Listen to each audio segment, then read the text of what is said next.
So, what is a continuation and what is how to class an OB?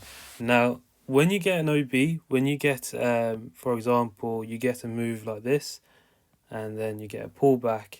Okay, say for example we got this breaker structure. We know there's an OB here. Okay, that one is simple. Now, sometimes what you would get is, sorry, I did not mean to do that.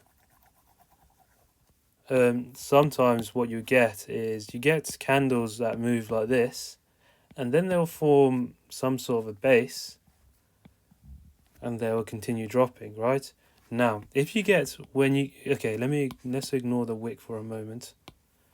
Now, if you get a base, okay, this, and say this is your OB, this still classes an OB because it's formed a base.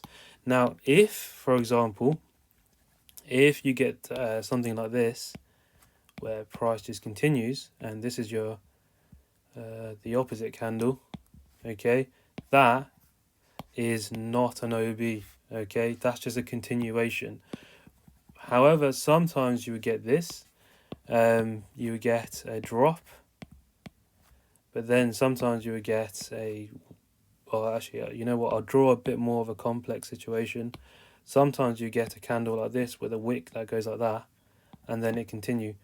That liquidity wick classes as a pullback, okay? So this is an OB, okay?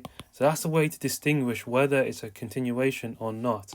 If it's part of a move already, right, and there's no hint of a pullback, okay, either from this, either from a candle, or either from a wick, like a liquidity wick, then that's not, then it's not going to be an OB. It's just a continuation.